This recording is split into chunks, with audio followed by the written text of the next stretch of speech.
Bahamas Limited became a VAT registrant and is mandated to charge and collect VAT on behalf of the government of the Bahamas. Effective January 1st, 2015, VAT will be added at a rate of 7.5% on all your rev services. As a result, VAT will be included on all your statements beginning January 2015, and you will be required to pay your bill in full inclusive of the VAT.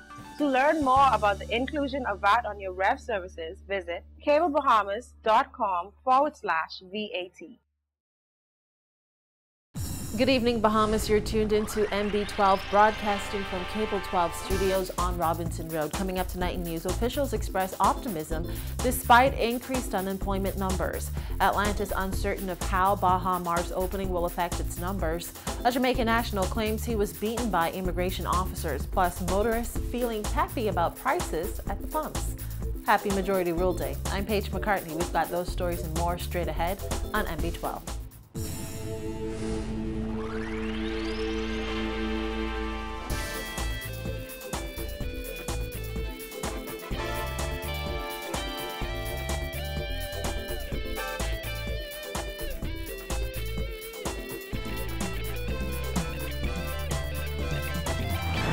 Welcome once again to MB12. Last week's revelation that unemployment leaped by more than a percentage point in just 6 months doesn't necessarily spell out a trend in jobs numbers, according to Director of the Department of Statistics, Kelsey Dorsett, who said numbers could improve if government lives up to some of the promises it's made on helping the economy rebound. On Friday, the Department of Statistics revealed that the unemployment rate rose from 14.3% in May 2014 to 15.7% in November 2014. Dorsett said her opinion is that things could look up for employment with the new projects coming on stream, particularly in the tourism industry. When we hear of the plans for the economy and the fact that Bahama is supposed to be coming on stream totally this year, as well as the other activities, say in the Family Island, as well as here that's coming on stream. So we can only think that that would positively impact employment and see a decrease in the unemployment. When it came to office in 2012, the Christie administration vowed to create 10,000 jobs in its first year. Eventually, Deputy Prime Minister Philip Brave Davis changed that time frame, saying by the end of government's tenure, it would have created those jobs. From the activities we heard that are coming on stream, all right, and so from that we would think that this increase in unemployment isn't necessarily a trend now that will go on for another couple of years, but we are hoping that things that have been planned for this year and the years ahead would make that impact less likely, the unemployment.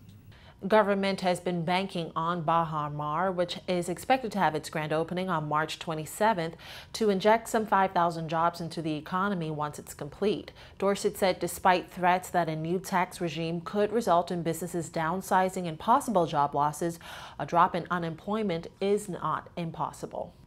Well, despite 2014 being an impressive year for Atlanta's Paradise Island Resort, President and Managing Director of Cruiser International says it's hard to predict how 2015 will turn out for the largest resort in the country. The hotel chief says this especially considering another mega resort is slated to open this year. Our Jasmine Brown has more in this report. For more than 20 years, the Atlantis Resort has called the Bahamas home.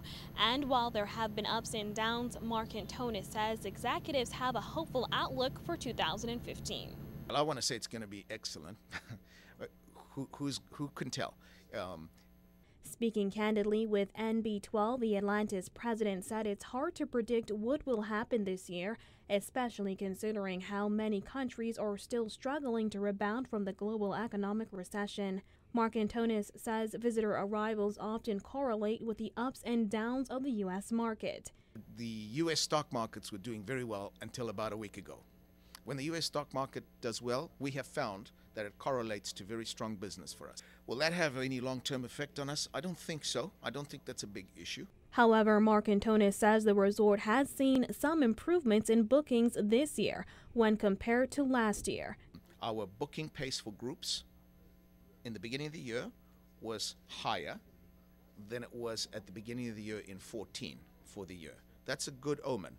It's not the final story, but it's a good omen. So if our leisure pace and that same group pace that I just mentioned continue to grow, it will be a good year. Mark Antonis also commented on the March 27th opening of 3 of Bahamar's resorts. Of course, the X factor for us is Bahama. I don't have a crystal ball. I'm not going to try and guess it. We have our own plans. We move forward with them. And, I hope that they will succeed as well, and the whole destination flourishes. In July, it was announced that Atlantis joined the Marriott International Hotel portfolio. The resort became a part of Marriott's Autograph collection of independent lifestyle hotels across the world. Reporting for NB12, I'm Jasmine Brown. Well, Bahamas Bar Association President Ellsworth Johnson says it's time to reform the appointing of attorneys as Queen's Counsel because the process is jaundiced by politics. There is too much, and I can say there's too much political interference. At the last appointment, Mr. Henry Bostwick QC, he brought remarks, and he said it had to be reformed because it appears to be an old boys club. In the UK in 2003, they stopped giving QCs because there was something that they coined called secret knocking, secret soundings. And the secret soundings is that persons behind the scenes were manipulating the selection of persons who were to be made QCs. Last week, the Governor General announced the appointment of 11 QCs, 3 of whom are cabinet ministers. In fact, the Attorney General, who accepts applications for QC herself, was appointed. Johnson said while Attorney General Alison Maynard Gibson is well qualified and deserving of the appointment, with the Bar Association being the body that nominated her, the process can appear unfair. One of the best examples is when Mr. Maurice Clinton was unceremoniously removed from the list. And I'm of the opinion that Mr. Maurice Clinton's appointment should have been made retroactive to the date when he was removed from the list, because it was unfair, it was unreasonable to do that. But it serves to underscore how unfair the process can be.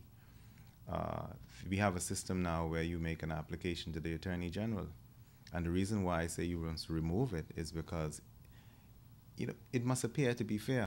Johnson said since the country insists on continuing with a British tradition, it should follow England's lead and implement an independent panel chaired by a layman to select QCs. He said he's also disappointed in the lack of women appointed to the prestigious position. What is bitter for me is that there was only one female in a bar where more than half of the membership qualified, eminent females, and one comes to mind in the person of Miss Diane Stewart, who served as an acting justice, and so I think that there could have been more women QCs appointed, and so the appearance, we have to get rid of it. We have to change it because it appears as if one administration is in, it appears, it may not be so, but you have to be careful with appearances. It appears as if when one administration is in, a certain group is entitled to be QCs. And when another administration is in, another group is entitled to be QCs. And it does not bode well for the bar and the practice of law in the Bahamas. Johnson said during the inevitable appointment of additional QCs, government must consider changing the process. I'm calling on the government to make the process fair. We have made suggestions to the government in terms of the revision of the Legal Profession Act, but there must be more women represented in the selection of QCs. They've done their work. They continue to work at the bar, and they deserve it. The Bar Association president said the country needs to evolve to a level of maturity where its own honor system is respected. Now, a Jamaican man living and working in the Bahamas on a spousal permit claims he was physically assaulted and wrongfully detained by immigration officers. Moja Both said he was on his way to work on Friday when immigration officers conducted a stop and search of the vehicle he was traveling in. His sister, Tabia Wiley, said she was shocked when her brother called her from the detention center, asking her to bring his documents and telling her that he was beaten bloody. My brother was on his way to work this morning, and the immigration officers picked him up. While in their custody, he said the cuff that they put on his hand was too tight. It actually scraped his hand. The tie strap thing with his pull, yeah. So it wasn't the handcuffs, the metal handcuffs, it was the tie strap. You know, when they pull that, that is be tight. Both admitted that he became loud when he complained to officers that the plastic that they were using to detain him was too tight. But he and his sister said they don't believe someone raising their voice warrants officers becoming violent. When he complained about it, another immigration officer came and started beating him in his face. These are the bruises in his face. You were on your way to work, right? Where do you work? I work MP in Moscow. That's what. So what happened? You were at home getting ready for work? No, I was on my way to work. On the bus?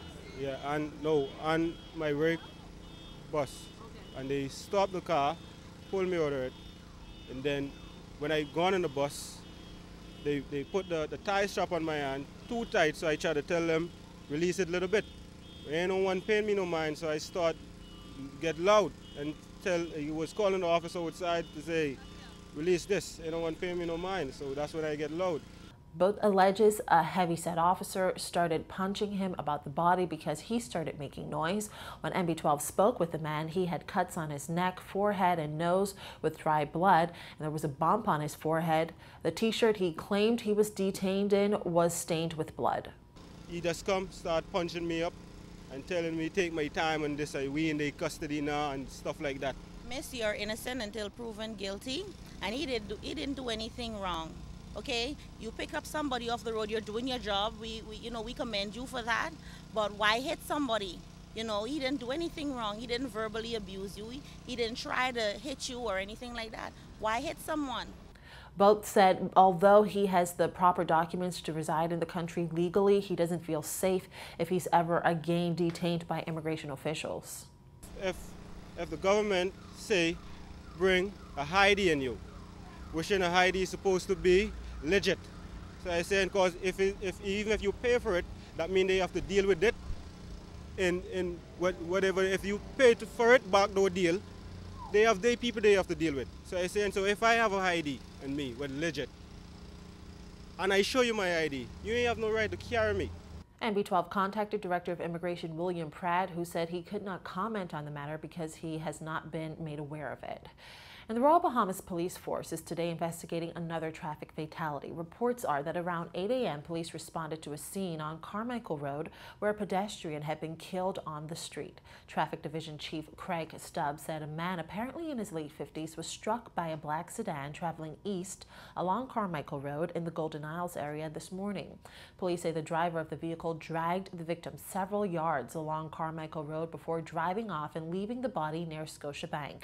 The unidentified victim was reportedly a resident of Rocky Pines subdivision. Police are appealing to that driver to come forward and are also asking anyone who may have information regarding the fatality to call them at the nearest police station or 919 or 328 tips. When NB12 returns, VAT or no VAT, motorists say they're happy with the price at the pumps. We'll tell you about that and other stories when we come right back.